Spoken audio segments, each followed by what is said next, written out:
Nirupama tales में आपका स्वागत है। आज की कहानी का शीर्षक है भृंगी की पार्वती को चुनौती। भृंगी ऋषि दूध से आधा भरा बर्तन लेकर शिव के पास सामने खड़े थे। महादेव, मैं आपकी वंदना करता हूँ। आप आत्मन हैं, पर ब्रह्म हैं। अज्ञानी कहते हैं कि आप विनाशक हैं। वे नहीं समझ पाते कि आप नवीनीकरण करते हैं, पुनर्जन्म को संभव बनाते हैं। प्रभु, मैं एक विनती लेकर आया हूँ, क्या आप उसे स्वीकार करेंगे? शिव ने कहा, कहो। मैं आपकी परिक्रमा करना चाहता हूँ। जैसे परम आनंद में डूबे हजारों ब्रह्मांड आपके चारों ओर घूमते हैं, क्या मुझे परिक्रमा की अनुमति है? अवश्य, मुझे प्रसन्नता होगी, शिव ने कहा। जैसे ही भृंगी ने पहला कदम उठाया, उन्हें एक स्त्री की आवाज़ सुनाई दी। ठहरो, यह पार्वती थी। वो निकट गई और शिव के पास बैठ गई। शिव अकेले ब्रह्मांड में सम्मिलित नहीं है, यह पुरुष और प्रकृति का मिलन है। शिव और शक्ति का संयोग, हम दोनों इस जगत के अंग हैं। एक के बिना आपको दूसरा प्राप्त नहीं हो सकता। परंतु भृंगी की भक्ति शिव के अतिरिक्त किसी और को नहीं मानती थी। उनके हृदय में बने गर्भगृह में केवल एक ही भगवान रहते थे, महादेव। विष्णु नहीं, ब्रह्मा भी नहीं। भृंगी ने पार्वती की ओर देखा और यह तो बिल्कुल नहीं। मुझे क्षमा कीजिए, मैं किसी और की पूजा नहीं कर सकता। मैं शैव हूँ और मैं आदि शक्ति हूँ। मैं केवल महादेव की परिक्रमा करूँगा। परिक्रमा दोनों की करनी होगी या किसी की भी नहीं, पार्वती ने कहा। भृंगी चल पड़े। उन्होंने पार्वती की उपेक्षा करके केवल शिव की परिक्रमा करनी चाहिए। पार्वती अपने पति के और निकट आ गई, किंतु ऋषि फिर भी बचते रहे। वे और निकट आई तो भृंगी ने उन पर ध्यान नहीं दिया। यह देखकर देवी पार्वती उठकर शिव की गोद में बैठ गई। अब क्या? भृंगी मुस्कुराए और फिर गायब हो गई। पार्वती देखती रह गई। भृंगी न सामने थे, न पीछे, न नीचे, न ऊपर। पार्वती सोच रही थी कि भृंगी ने पराजय स्वीकार कर ली होगी कि तभी भिन भिनाट की आवाज़ से उनका ध्यान खींच लिया। मधुमक्खी, वह मक्खी देवी के चेहरे के पास उड़ रही थी कि मानो उनकी आंख पर काट लेना चाहती हो। फिर वह शिव के चारों ओर उत्साह से उड़ने लगी, जैसे कोई ग्रह सूर्य के आसपास चक्कर लगाता है। पार्वती उसे देख रही थी। देवी को लगा कि अंडाकार चाल उसका उपहास उड़ा रही थी। शिव ने देखा कि पार्वती का खून खौल रहा था और उनका क्रोध बढ़ता जा रहा था। वह किसी भी क्षण फट सकती थी।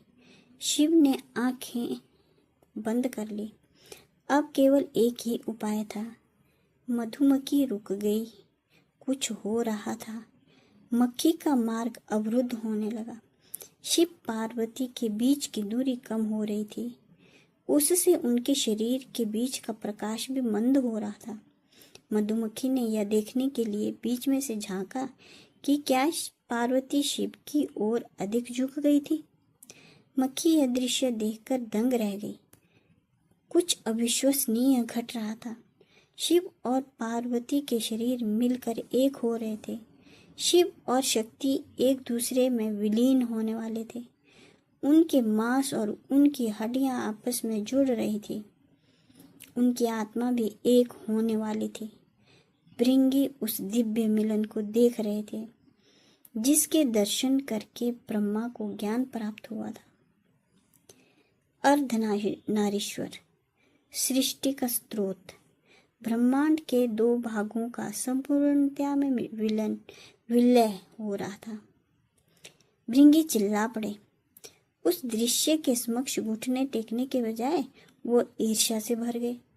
उन्हें शिव के साथ शिवांगी की एकात्मकता पसंद नहीं आई। उन्होंने देखा कि पार्वती भृंगी पर हंस रही थी। भृंगी ने कीट का रूप धारण किया और ऐसा किया कि जिसकी कल्पना नहीं की जा सकती थी। कीट ने मांस कुतरना शुरू कर दिया। वह अर्धनारीश्वर के मांस को चबाकर दोनों को एक दूसरे से अलग कर देना चाहता था। पार्वती ने झटके से खुद को शिव से अलग किया और भृंगी को भयानक शाप दे डाला। भृंगी, तुमने उत्साह में सारी सीमाएं पार कर डाली। तुम ब्रह्मांड में एक पक्ष को श्रेष्ठ मानकर दूसरे के प्रति असहिष्णु हो गए हो। द्वैत को आत्मसात करके प्रसन्न होने के बजाय तुम्हारा ध्यान विरोधाभास पर है, जिसका तुम्हारे पास कोई समाधान नहीं है। तुम मूर्ख हो जो यह समझते हो कि तुम शिव और शक्ति को अलग अलग कर सकते हो। तुम्हें यह मूलभूत सत्य दिखाई नहीं देता कि हम दोनों एक हैं। तुमने ब्रह्मांड का पोषण करने वाली पवित्र स्त्री शक्ति की अवहेलना की है। इसलिए मैं तुम्हें शाप देती हूँ कि तुम अपना समस्त मांस खो दोगे, क्योंकि जीव को अपना मांस माँ से विरासत में मिलता है। तुम्हारे पास केवल हड्डियां शेष रह जाएंगी, क्योंकि वह पिता से प्राप्त होती है। पार्वती के शाप देते ही भृंगी कंकाल में बदल गया। उसकी मांसपेशियां नष्ट हो गई और उसके लिए सीधा खड़ा रहना असंभव हो गया।